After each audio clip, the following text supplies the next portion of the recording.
we have identified some very, very interesting anomalous type of aircraft. Traffic is quite luminous and is exhibiting some non-ballistic motion, over.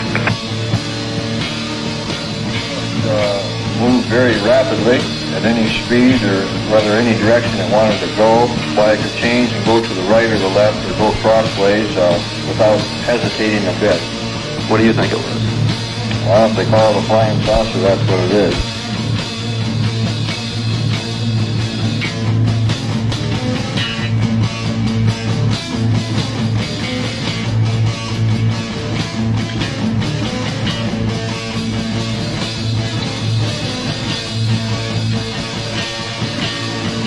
EWA 517, do you want to report a UFO? Over.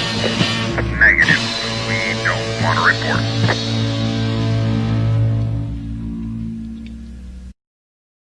Look, it wasn't my worst Wednesday night.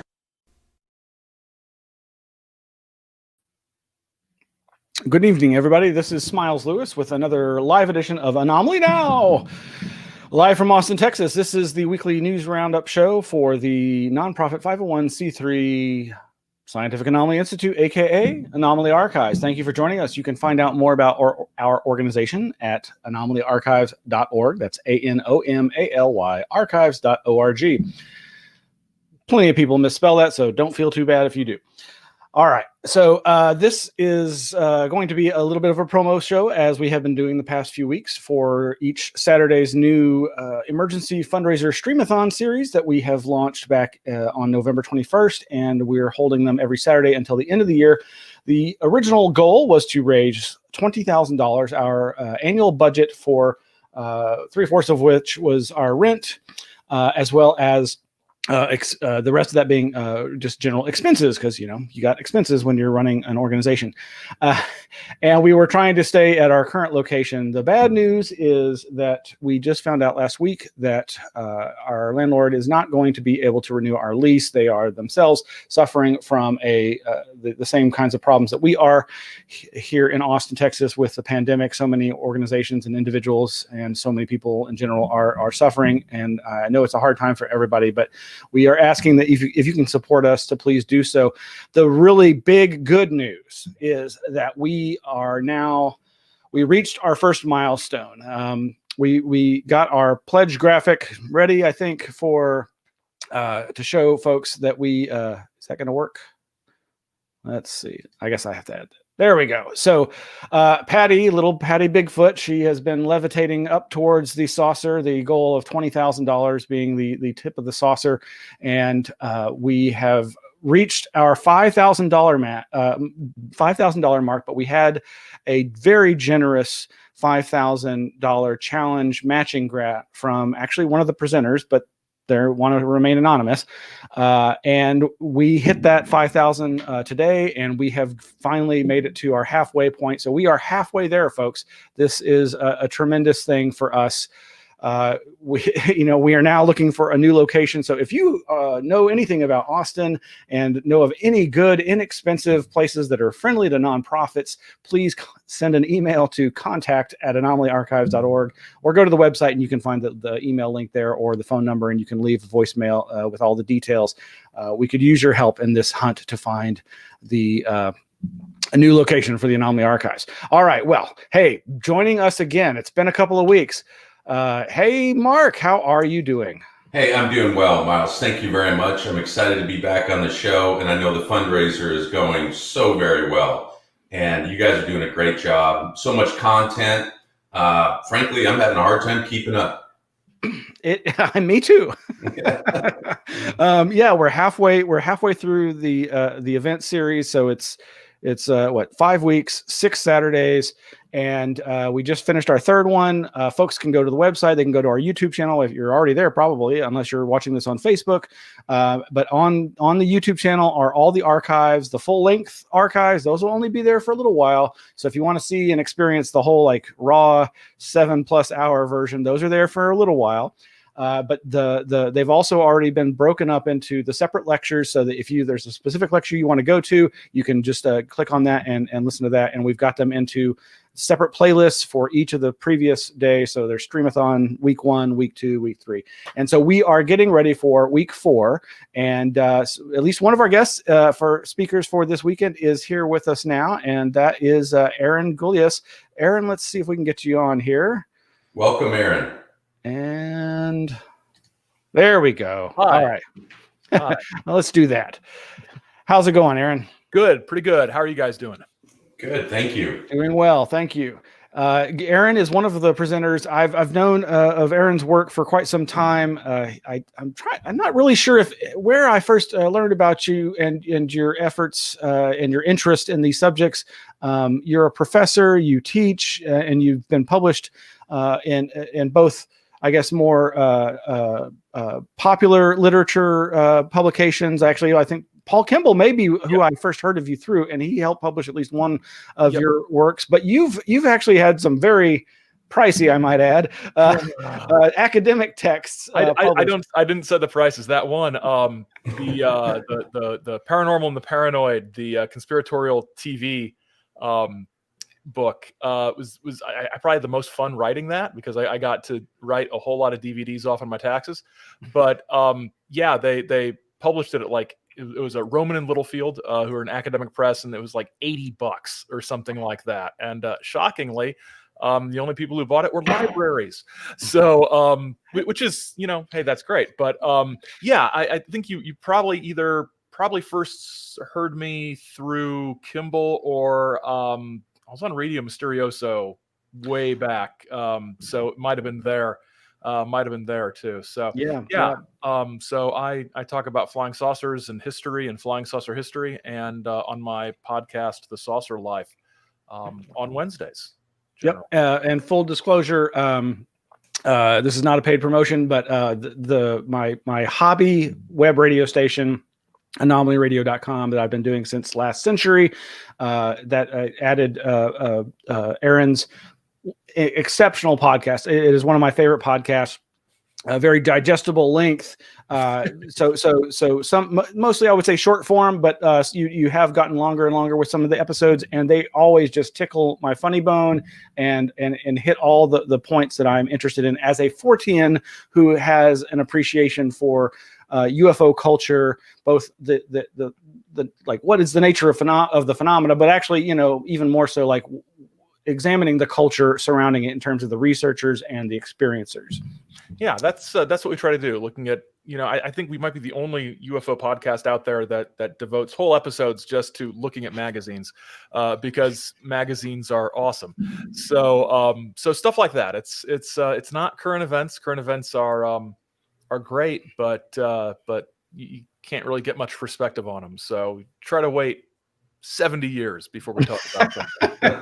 Okay, Mark, shelve those news articles. Patiently waiting, no problem. You guys can do current events all you want, but I teach history, so it keeps me from having to comment on current events. Well, so I was going to mention. Oops, wait, that's not the one. So we, as I mentioned, Aaron is one of the speakers that we have coming up this weekend. We have a great lineup of folks. You can go to anomalyarchives.org and see the list of all the presenters, as well as this Saturday's upcoming schedule, which I can't quite read that. But so I'll be welcoming everybody at our usual 1 p.m. Central Standard Time start. And then we're going to have Michael Hughes presenting on demystifying tarot. And then Aaron, that's when we got you on at 2:15 p.m. Doing a Contactee countdown, the top most influential or at least fun of the UFO contactees. And then following Aaron is Micah Hanks, who's going to be talking UFOs, a historical perspective. Hey, there's that historical stuff again. And our newest Anomaly Archives board member, Ed Conroy, author of the famous Report on Communion, one of my favorite books, exploring the nature of Whitley Strieber's experiences. And his is going to be a reflection on his decades of experience with this. What's it all about, Alfie? Reflections on 5 decades of anomalies, local and global. And so I list here surprise mystery programming. It's not a surprise. I'm going to play a lecture that I gave a couple of years ago about my own personal experience with the quote unquote mystery hum phenomenon. I experienced this for just under a month's time, and thankfully it ended. But in that time, it really got me looking into this phenomena even more than I already had. It's obviously something that most people have heard of, with like the Taos hum or the Windsor hum or these other geographic location hums. What is it? What are all these people hearing? And maybe it's not all one thing. So we'll be doing that. And then coming after that at 6 p.m. Central Standard Time is Steve Kohlhase giving his talk, a brief introduction on his perspective on the mystery hum, which he likens to the GPS hypothesis, the gas pipeline syndrome hypothesis. And you can kind of guess where that goes.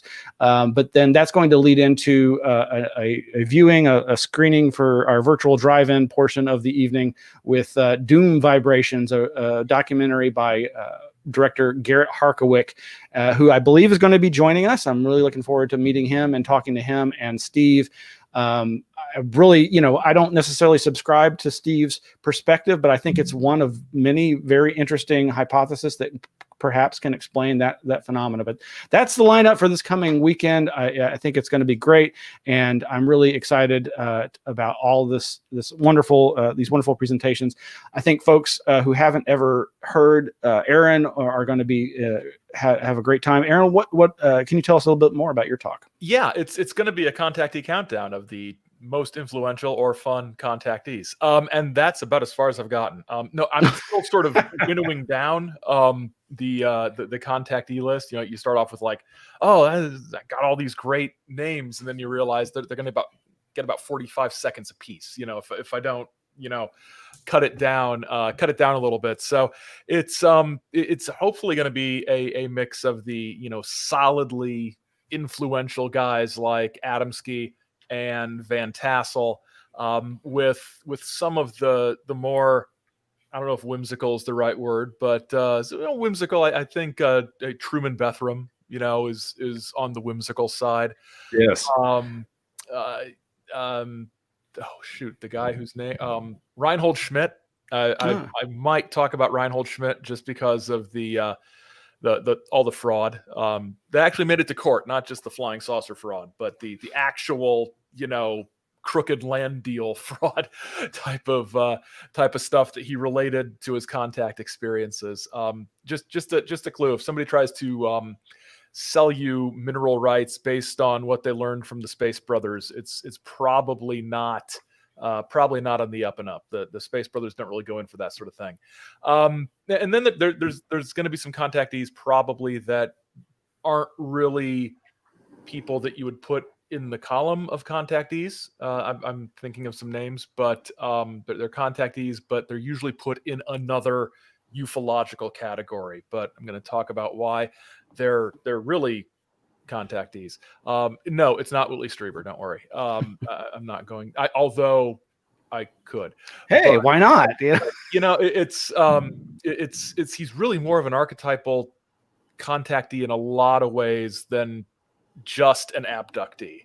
Very much so. Yeah. He's got a message, and he's always had a message, and the message is far more important than the sort of, I wonder who these beings are and what planet they're from, and all that stuff. So the message is important, which you don't often get with, or at least it's a wholesome message. It's an important message. It's a message with some meat to it, as opposed to the David Jacobs, they're breeding with our women and are going to take our souls sort of stuff, which isn't uplifting necessarily.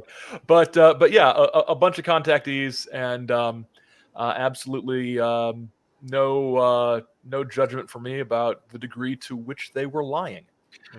Well, Aaron, let me ask you a quick question. When you say the term contactee, for both myself and the audience tonight, can you put a book range on that? Is that simply viewing an extraterrestrial, or is that something where they're having just an interaction of some kind, but can you define the contactee for us, please? That's a good question. I think for the purposes of this and more generally what I do, I tend to view it in terms of somebody who's not only had a sighting, not only had an interaction with an otherworldly being, but somebody who's had some kind of relationship, usually an ongoing relationship with someone who is generally human, not just humanoid, but they are Space Brothers. They're human, but from Mars or Venus. So that's the way I sort of winnow it down. Otherwise, we get into the whole humanoid contact thing, which is again distinct from abductions, but its own weird little slice of the folklore sometimes. So just to keep it in a nice sort of neat little package, I like to sort of emphasize the relationship, and especially having some sort of message that they are relaying on behalf of the space people, usually for some political or cultural polemical purpose, trying to engage social change, political change, economic change here on Earth, under the cover of I Met the Space Brothers. Yeah. So on a previous show, we were Mark and I were lamenting that we hadn't watched yet the new, is it James Fox, the Phenomenon documentary? I watched it last night. Okay. Have either of y'all seen it yet? No. Okay. Well, maybe we won't go down that road, but I just wanted to finally give an update. I did finally watch this, and while it started slow with a very traditional historical perspective on, just I almost painfully. I mean, I was kind of like, oh my God, really? Is this really what this is going to be? Because I'd heard such good things, but it definitely went off into the areas that I'd heard it did, and features, of course, Jacques Vallée and has the aerial is it Rwanda school mass sighting, as well as the Zimbabwe. And also the I'm gonna get the Australian mass kid school sightings, and very compelling, and but what reminded me of it, because even though these were just traditional quote unquote close encounters, but they were on a massive scale, but they really, even though the beings, like with the Zimbabwe case, were described and drawn by the kids as being like, or I believe at the time, drawn like the classic short gray aliens that are more associated with the abduction phenomena. The tenor of the communication that was experienced telepathically was very much, I mean, I guess it was a combination of the abductee communications and the contactee, but it had that element, to my mind, of just like you're saying, that there was an agenda, that there was, but this was not necessarily coming from the kids. I don't think these kids had, and to spoiler alert, it's that there's an issue with technology and our over reliance on it, and this was actually in their early testimony and this new reunited years later testimony. The sense that, like, literally the eyes were transmitting this telepathic message that we're just relying too much on technology, and that it's not for the betterment of the planet.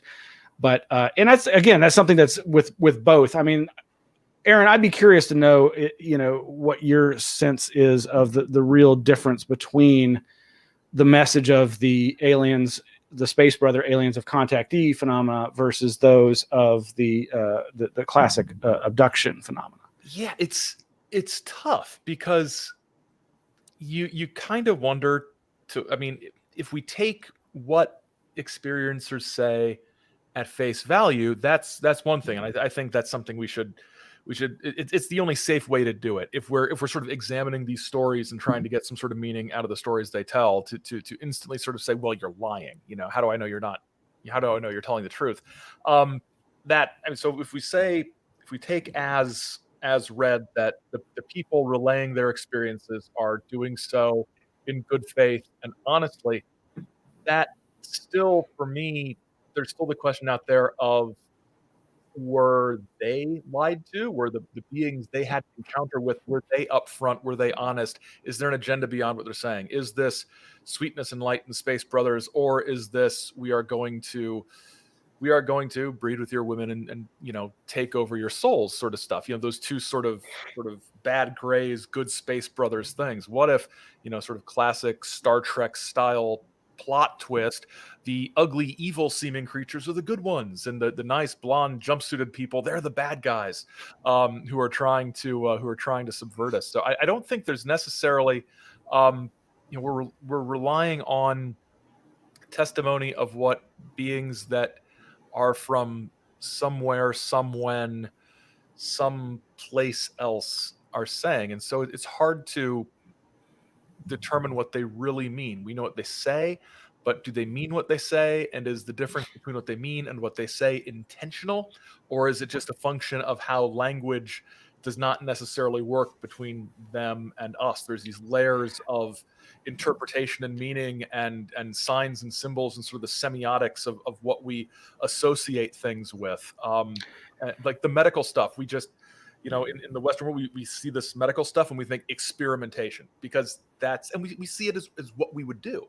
So we see what the Greys do with abductees as analogous to what we do with frogs in biology class or something like that. But that's because we're seeing it through this lens of our own experience. And I think sometimes we don't have the linguistic tools to really comprehend what they're saying to us, and they might not have the tools to communicate with us clearly. And I think the same goes for the contactees. I think they see that through the same sort of gauzy veil of unreality that later experiencers do. So in summary, I have no idea. That's the right answer right there. I have no idea, because there's so many weird factors out there. It's, somebody said once, well, maybe it's all in their mind. And I replied, well, that's even scarier if it's all in our mind that this is taking place, because then, we can't even get outside it to sort of study it. So it's all very weird. And I think that the sort of mass experiences, like the school kid cases, are some of the most fascinating ones, because you've got all these people having, the same or similar experiences. It's like the whole sort of, it's almost a cliche now, the whole, DMT trip where everybody has the same hallucination. It's like there's something outside us going on there. It's just, we don't necessarily know how to talk about it yet. There's also those theories out there, Aaron, where these entities sometimes present themselves in the form by which it's easiest for them to accept the experience, versus someone just having a random experience like your typical gray alien or whatnot. So can you speak just very briefly to this notion of how there are some theories where this interaction takes place in a context by which it's easier for us, the human, to have that experience than it is with the actual phenomena itself that's presenting itself to us? Yeah, I think that makes sense. One of the things, when we started talking about that, what I was thinking of was some of Orfeo Angelucci's experiences. There's one scene in one of his books where he and his space brother friend are sitting in a diner, and he takes another dose of the magic dissolving pill in the liquid that it's basically some sort of mind altering substance. But as I'm reading this, I'm thinking, was he even in a diner having dinner? Was the entire thing a construct designed to put him at ease, designed to get all of the, oh my God, what is going on? Where am I? I do not understand this otherworldly hell you've plunged me into. Just, okay, no, you're sitting in a restaurant, Orfeo, everything's fine. Because maybe it's the sort of thing where if humans were to see where they were and what they were really communicating with, their minds just, you couldn't handle it. Some sort of Lovecraftian thing where I saw the face of God and it was terrible, that sort of thing.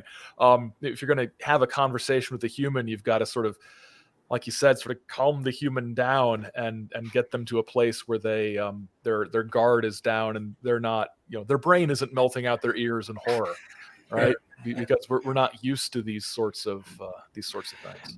And again, spoiler alert. To go back to the phenomenon, I had heard so much that it was a pro ETH thing, and people were even wondering why Valet was associating with this when it's so clearly pro ETH. But honestly, by the end of it, and I don't want to give away the ending, but I mean, basically, the narrator, I guess, I think it's Peter Coyote. Of course, he does all the UFO documentaries, right?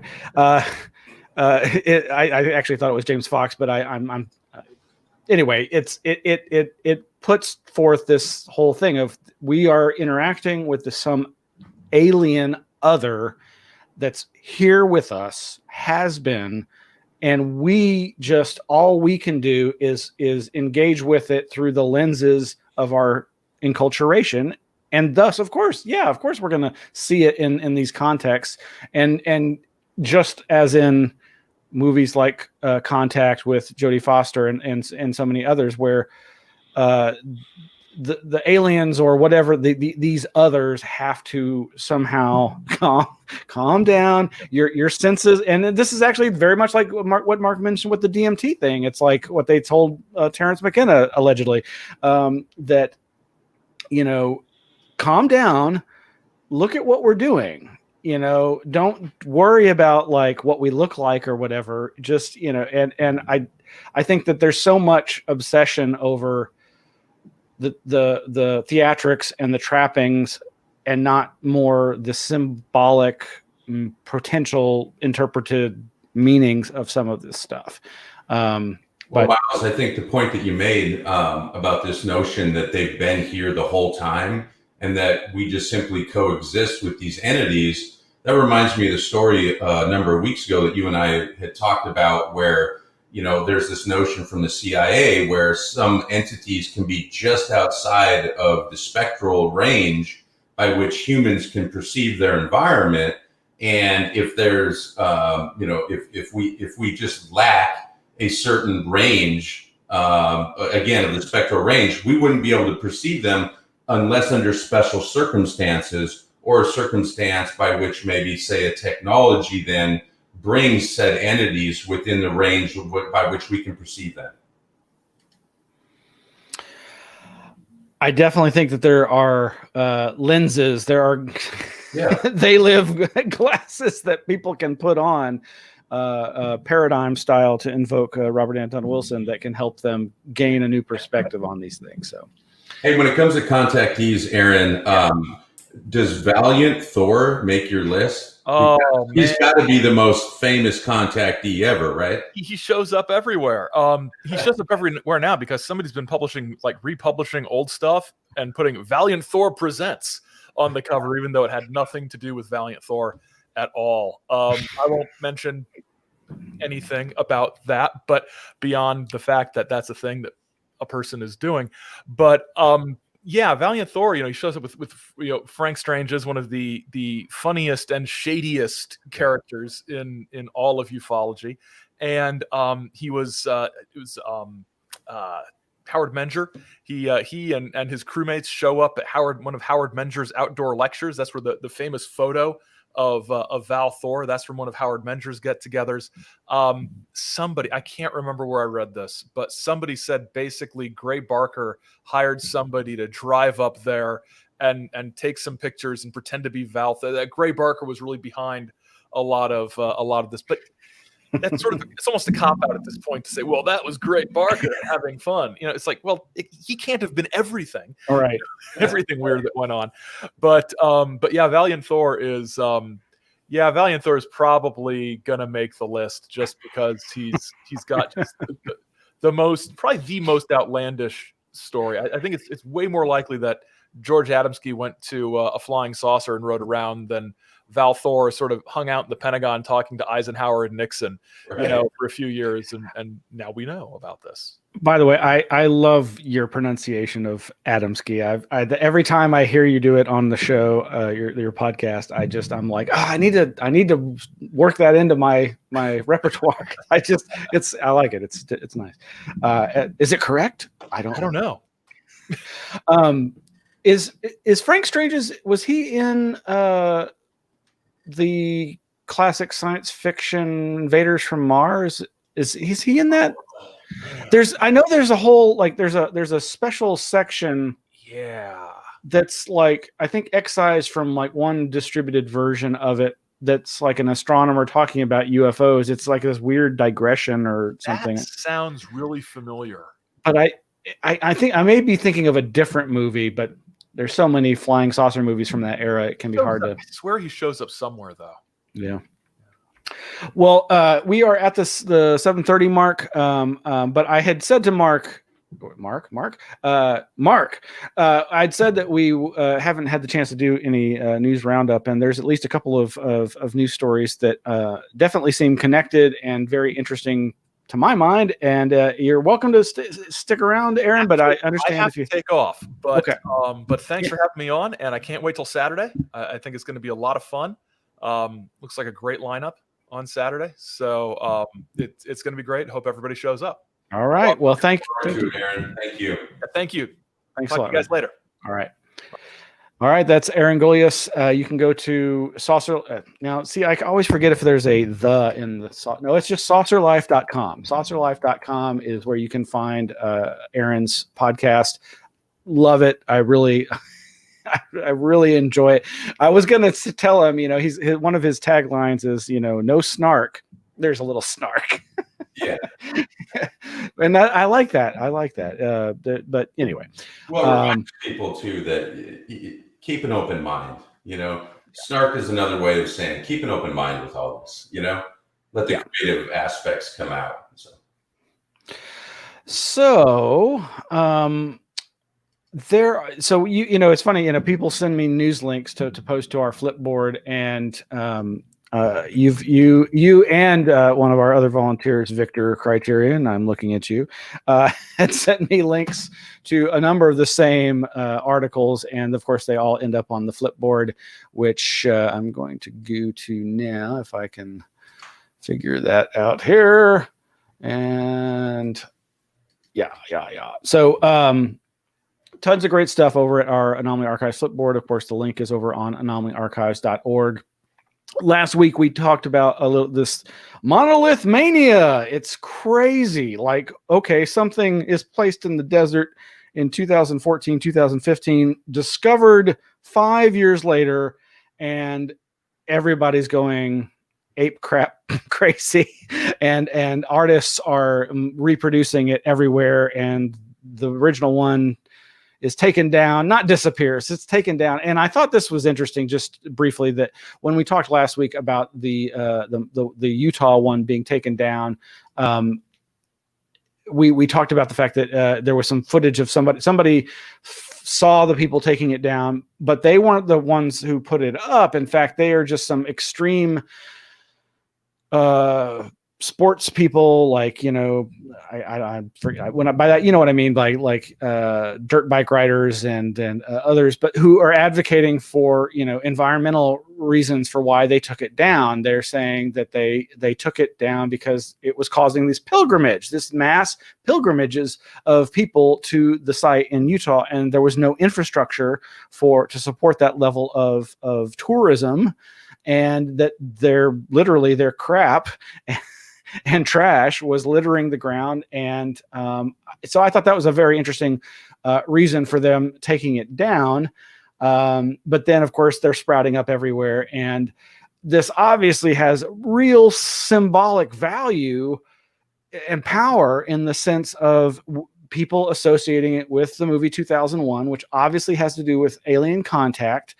And it's in the midst of all this other UFO news. That's, the continuing story of ATIP, OSAP, to the Stars Academy, trying to bring the truth to the people, and all of that.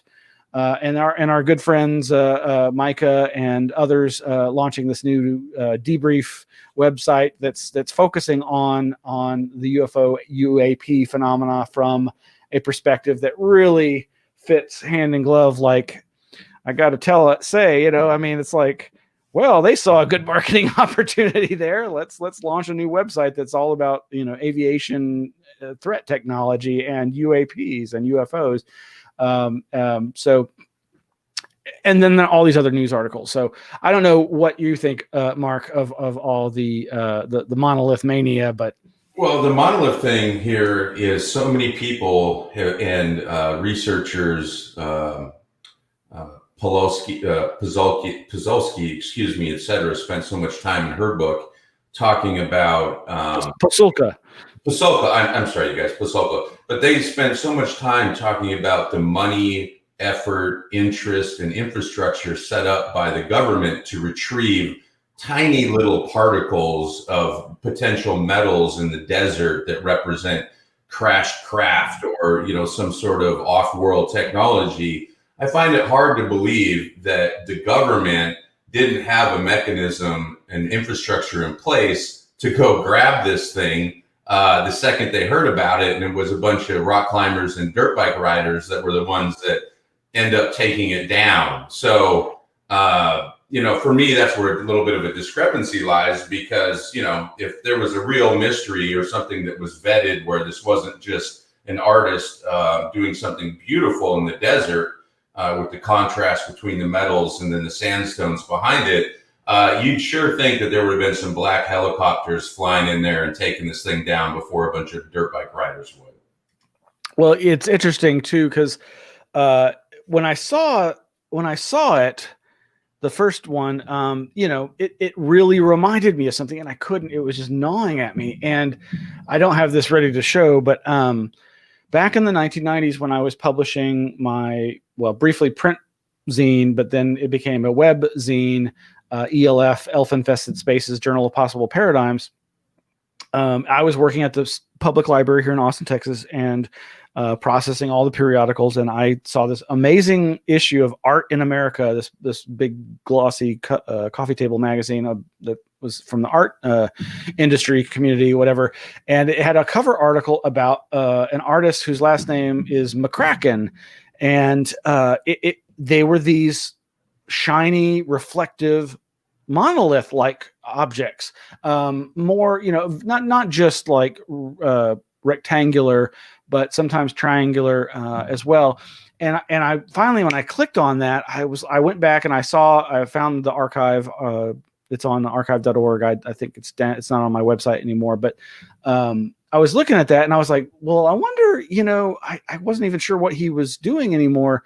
So I Google McCracken monolith, and lo and behold, New York Times and other big mainstream news outlets are like, other people had the same resonance, like, oh my God, that looks like so much of his artwork. And in fact, there's actually been some juxtapositions of his work and the one in Utah, and it's very striking. But I mean, it's such a simple image, it's such a simple structure, it doesn't surprise me that there could be that kind of resonance or similarity.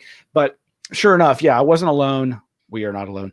That there's the others that were thinking the same thing. Of course, he passed away years ago, I think in maybe 2011. But then of course the idea was, well, could he have orchestrated something before his death to be done in such a way? But others are saying no, that was not that was not the kind of approach to his art that he took. Well, let's take a look at this, Smiles, structurally. Okay, this thing is obviously vertically oriented. It's in a sandstone sort of opening. Okay, it's surrounded by rock and all like that. Well, did these mountain bikers or whoever took this down say that there were lag bolts holding this into the sandstone? Was the sandstone carved out to a depth by which it could support the column? So how is this monolith actually attached to the ground is going to give you a lot of idea about its provenance and maybe who did it, or to what extent a technology was used, etc. So those details right there are going to ferret out a lot about how this was achieved, pulled off, etc. Anyway. Indeed. And actually, I think it was those same extreme sports folks that took it down who said that one of the other things they criticized whoever did this was the way that it had cracked the floor of the desert, or the rock that it was embedded in such a way that they felt was deleterious. I believe our crew have brought up. Yeah. So this is on the right here is one of McCracken's pieces inside of a space where you can see that there's a stairwell around it. And here to the left is the original Utah monolith, I believe. I don't know. When I look at that, the Utah one, I don't.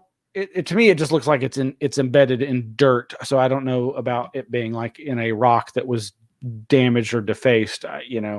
Obviously, I mean, honestly, when I heard about dirt bike riders or whatever criticizing somebody for messing up the environment, I got a little incensed, because that's not something I typically think of extreme sports people being conscientious of. But that's my own bias, and I'm sure that they can be as ecologically aware and conscientious as others. So, but this. It's just amazing to me that it has triggered this copycat effect. And I, as viewers of my past other shows know, I am fascinated by copycat effects, because I think that it affects so much of our life. It's this whole idea of memes and self-perpetuating ideas.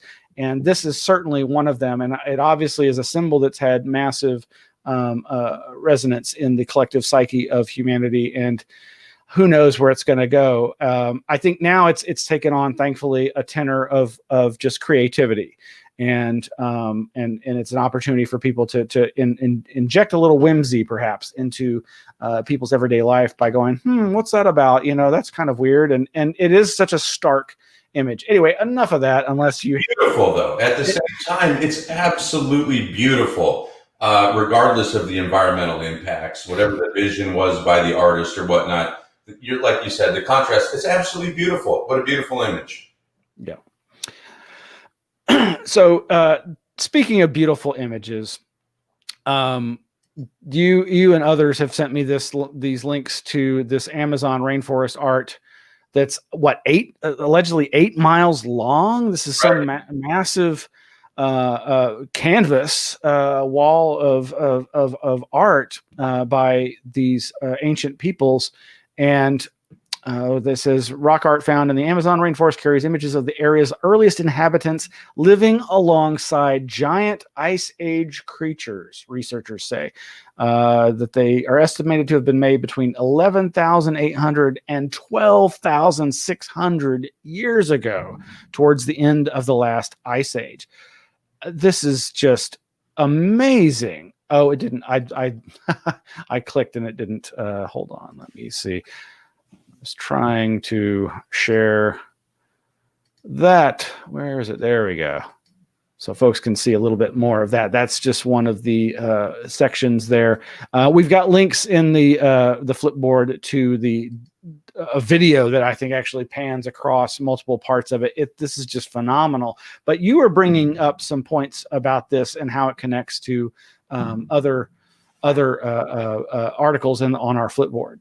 Yeah, we always want to look at the correlation between some of these, some of this research and some of the stories are on the Flipboard. What I found today that was very interesting, first off, is the dates of this particular, and I'm not sure how they're deriving the dates for these rock wall paintings. They're saying about 11,500 to basically 12,500 years ago. Well, immediately when I hear that, I think of the last major extinction event on the Earth that was known as the Younger Dryas. And so there's a lot of research right now about what caused the Younger Dryas extinction event. And so researchers here for this particular rock art are saying that this was during or before the last ice age, So we got to figure out, first of all, how they're getting that date range. And then we have to rectify, okay, how come this date range for this rock art is also lining up with the last mass extinction event? So those are two very interesting aspects to the science behind this particular article. Now, however, this correlates very strongly then if we're going to use the last major extinction event on the Earth, or the younger dryas event, to what the theories are, or what's been what's theorized about what caused that last major extinction event. Because we know none of these megafauna species exist today, so clearly there was an event. And so one of the theories that's gaining a lot of momentum right now, and I'll say that kind of loosely in terms of scientific, or at the academic spheres, etc., is the whole notion that the sun goes through a cyclical micronova event. Okay, and so what this is where the sun kind of sheds its outer, layer through the different fusion processes inside of the sun. Okay, well, that correlates exactly to the other story that we're looking at in the Flipboard. And by the way, folks, if you go to the Flipboard, you can make all these correlations yourselves. But we're coming out of a solar minimum. And just this week, we have a double kind of whammy coming from the sun expected in a couple of days that will demonstrate by which even a minor event on the sun can then have such macro scale effects on the Earth. So we have coronal holes, and then we also have a coronal mass ejection, kind of a 1-2 punch coming on Thursday. And it'll be very interesting to see the way that this solar event is going to affect, infrastructure on the Earth, to what extent, to what latitude, etc. So this is very interesting. We have this rock wall painting.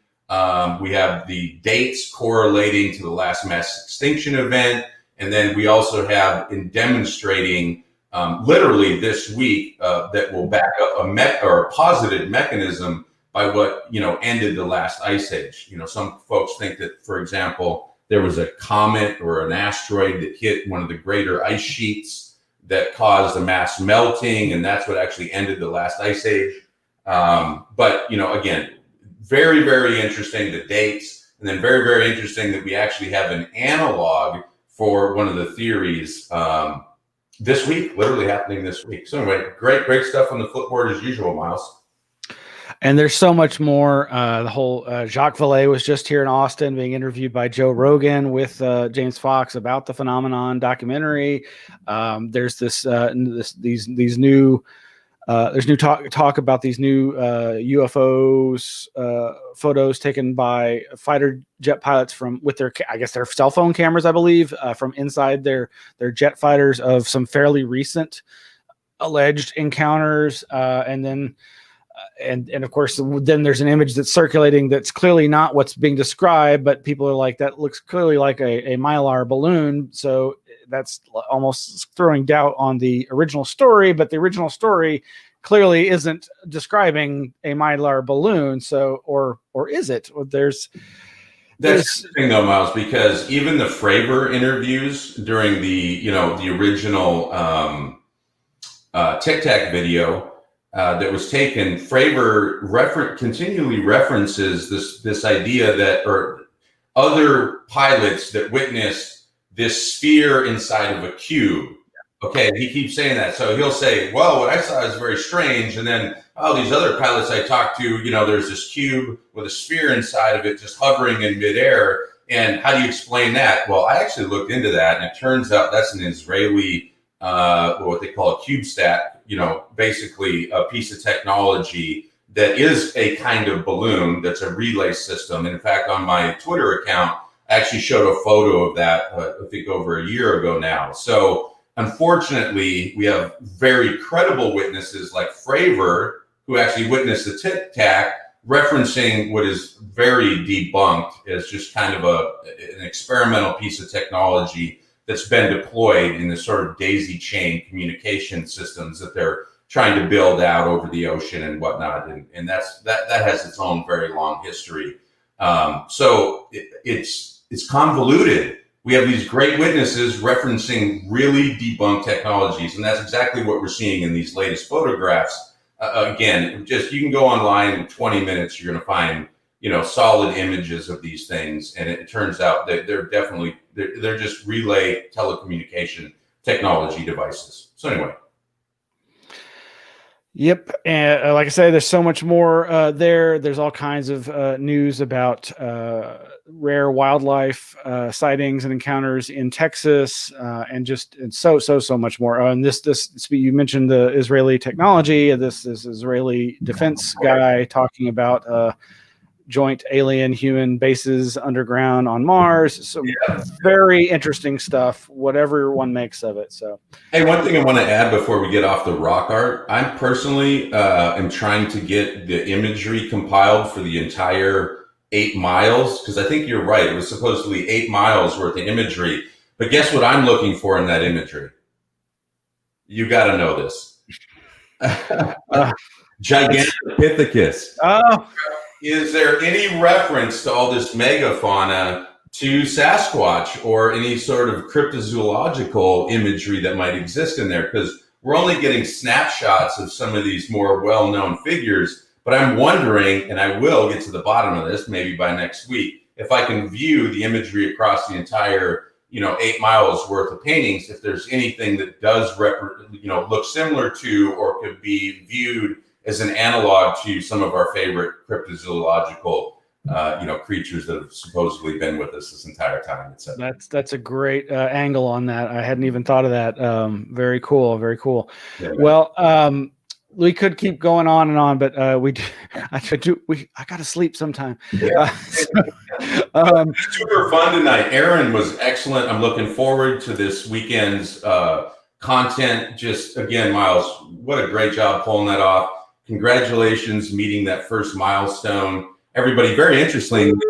Yeah. I by the way, I met a professor from UT in the chemistry department this weekend and told him about the archives. And man, this guy lit up. I mean, he had no idea that such thing existed and whatnot. He was asking me for the address.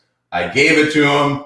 Unfortunately, now we're looking for a new home. But the point is, even at that at that academic level, once these guys or these women and folks are exposed to this whole idea that you've done all this work and these archives exist, man, this guy lit up. You should have seen his eyes open. He couldn't wait to get down there. So not only is it this sort of effort, but at that ground roots level, word of mouth, etc. This is exciting stuff, and we need to just keep it going.